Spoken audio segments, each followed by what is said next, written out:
What up, Fight World? It's your boy Ego. I'm back with a very special guest, Henry Ramirez, trainer extraordinaire. How you doing? I'm doing good. How are you? I'm doing real good, and I called to ask you some questions. I want to get some insight for the fans. Just talk boxing with you. No problem. All right. And so, Henry, you're no stranger to being outspoken, speaking your mind. That being said, what were your thoughts on the Chavez Jr. versus Brian Vera fight, and how you think Chavez looked? Well, I mean, it's pretty apparent. Basically, anybody who would judge the fight being objectively, or at least being honest, Brian Vera won that fight. It was unfortunate that he had that moment, that defining win, taken from him, the official defining win. But I mean, come on, man, he won the fight. I had him winning 7 rounds to 3, maybe 6-3 with one even. But to me, he won a good fight. It was very, very entertaining. I definitely thought he won. All right. And recently we've seen some questionable calls, CJ Ross in the Mayweather-Canelo fight, and this. And what do you think that does to the sport of boxing? Man, it's just bad, it's just unfortunate. Thankfully, in the Mayweather fight that the other 2 judges got it right. I was there. I was 5 votes back when they said majority decision. Everybody was like, what the hell? What the hell are they talking about? But it's definitely not a good thing, man. I think these judges got to be held accountable, These judges got to be held accountable. Hopefully TJ Ross is never a judge in a big fight again, 114, Canelo Mayweather, that was a 10-2 fight, What the hell was she watching? This other fight, like this past weekend, I mean, I know people are going to get all uproar about this, but I was just curious when there was the last time there was 2 women judging a fight of significance. I mean, that was my only question, and all of a sudden, everybody, goes and wants to call glory already and whatever else. So, I just, I don't know, man. Obviously, I think the judging, maybe a new batch of judges is needed all across the board, No, I definitely hear you. So switching up regarding your fighter, Chris Arreola, he had an impressive first-round stoppage of Seth Mitchell. He really did everything he said he was going to do to Mitchell. And the heavyweight division spicing up. You got names like the Stavern rematch, Klitschko's, Deontay Wilder, Tyson Fury, and Hay if they ever fight. What do you personally want next for Chris? What I would like next for Chris is, let me be honest here. Going on the Klitschko thing, the WBC is going to let Klitschko take his time. If Klitschko does not fight Stavern, then it's apparent that Chris and Stavern will fight for a vacant title because they're the 2 ranked highest guys in WBC. If Klitschko does fight Stavern, which, it's a fight that he earned, then, we would see what's available for us.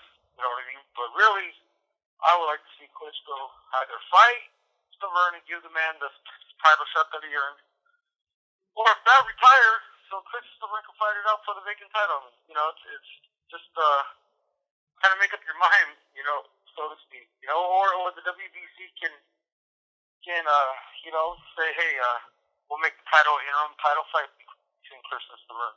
Either way, I just want Klitschko to make up his damn mind, so we can kind of get some clarity as to what's going to happen. All right, that's fair enough. And you've been training your fighters in Arizona. What is it that you like about AZ? Well, it's not so much. Most of my guys are pretty dedicated and will work here in Riverside. I just knew that coming up the Stavern training camp, that it was absolutely necessary for Chris. I knew we had to get him away from home, had to get him away from whatever distraction. And, we went to Arizona and it worked.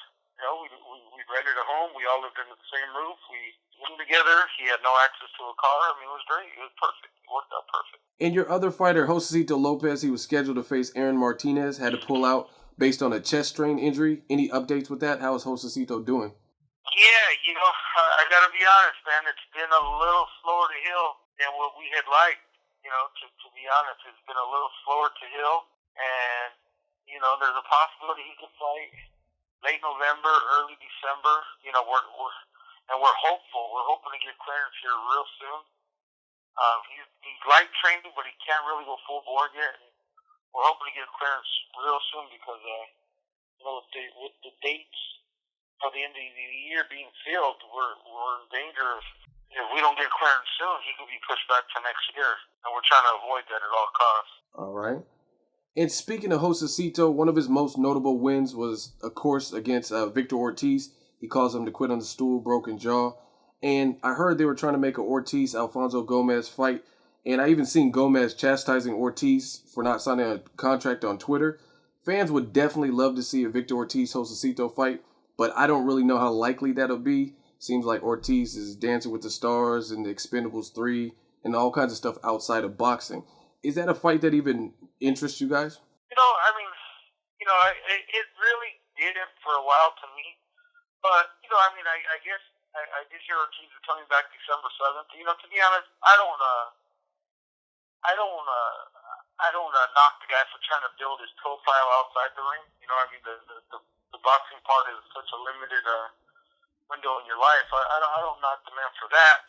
But from hearing for what he says, he's saying he's fighting December 7th, and he's coming back. And I know Alfonso Gomez is the name mentioned for him, and maybe when Josesito takes a tune-up type fight, whether it be in December or late November, that's probably a fight we can explore again next year. Josesito and the Ortiz, that was an exciting fight. I'm pretty sure the second one would be just as exciting, if not more.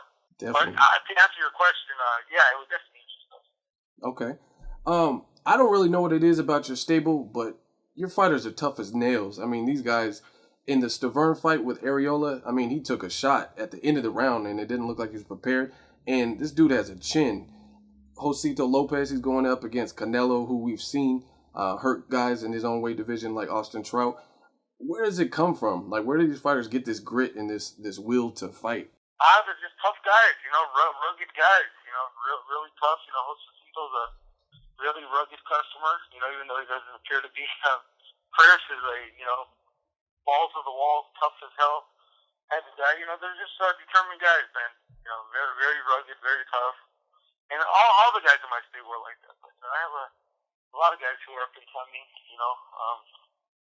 that are, maybe haven't hit the mainstream or the TV type fights yet. But, I got a kid, Joshua Conley, who's 8-0. I got Josesito's brother, who's 7-1. I got a kid, Jonathan Arreola, who's 14-2. So, we're doing all right. And then we've got some pretty good amateurs we're working with. So, we're pretty busy. Good. That's definitely good to hear. And was boxing trainer something you always wanted to do? How did you become a trainer? Well, I boxed myself. I boxed amateur for about 8.5, 9 years. I have 47 amateur fights. And then it just happened, man. I stopped training. I started helping my old trainer train fighters, and then it just evolved into this, and I never thought it would get to where it's what I do for a living, but thankfully it is, and it's just something I'm really, really passionate about and something I actually love doing. All right, good. And I just want to ask you about a couple quick fights. You're friends with Robert Garcia, famed trainer. He has a fighter, Brandon Rios, going into his biggest fight in Macau, China against Manny Pacquiao. What are your early thoughts on Pacquiao-Rios? Well, people are saying Pacquiao's not focused. They say, he's into the politics. I'll tell you what, we're going to find out whether Pacquiao still is really focused and truly his heart is in the boxing. Because with Brandon's a rugged customer, puts a lot of pressure. And if Pacquiao's got one foot in the door and one foot out, as far as the sport goes, Brandon's going to expose that. Obviously Pacquiao's a great fighter, phenomenal fighter. He's the favorite in the fight, but like I said, man, Robert's done a great job with Brandon.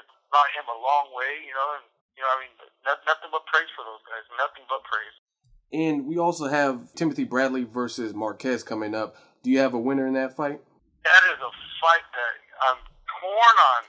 Me too, man. Obviously I want to see Bradley win, and I'm good friends with Joel Diaz, and I want to see these guys succeed. I go way back with these guys to when Timothy turned pro. He was on the Thompson boxing cards with Josesito and Chris Arreola back like in 2003, 2004, So I've seen Bradley to the amateurs, and especially early on in his pro career. It would be great to see Tim win, man. And, I know Marquez is a legend, especially his legendary status grew after the Pacquiao win. But, he's 40 years old, and at some point, something's got to give, and I just think Bradley's speed, athleticism, and overall activity is going to pull him through. All right. And they're also talking about Amir Khan versus Floyd Mayweather. I know they were talking Josesito versus Khan, and there was some catch weight issues. and now it looks like Khan's moving up to 147. Can you picture Mayweather and Khan fight happening? And if so, who do you think would win that fight? Well, I mean, yeah, you can see it happening. I don't know, you know. Yeah, I mean, I don't think Khan wins. I don't think anybody beats Mayweather. You know, probably be a big fight in England. Then again, any Mayweather fight is going to be big. You know, it's not going to have to be Canelo or Mayweather big, but still, it'll be a big fight. You know, but no, I don't see anybody beating Mayweather at this time. Okay. And just going forward, what can we expect from Henry Ramirez fighters in the future? I mean, you know, rugged, okay to fight. You know, then I do have some guys that I think people are going to be surprised that I can actually work with the style of a counterpuncher, boxer type guys that I have coming up. You know, I'm going to continue to keep working. You know, you're always going to have people that support you. You're going to have people that hate you, and that's okay, man. You know, I work hard with my fighters. I'm brutally honest at times with them, and just know that, you know, you fight one of my guys, you better be prepared to fight. All right, perfect. Win or lose, my guys are always going to leave it out there, you know. Perfect. And where can fans keep in touch with Henry Ramirez? You can keep in contact with me at Facebook. You know, I'm pretty, my Facebook is probably much more fan friendly as far as, like, I put everything that I do on Facebook. Twitter I don't use as much, to be honest. So on Facebook it's Henry Ramirez. On Twitter it's H Ramirez Boxing, and on Instagram Mr. Electric and the number 1. All right, perfect. Henry, I just want to thank you for your time, and we look forward to good things from you and your stable, and we'll definitely be in touch. All right, thank you, man. Appreciate for the time, and sorry for dragging my feet and getting disconnected for you. Oh no, it's all good. It's no problem. All right, bro. Take care. All right.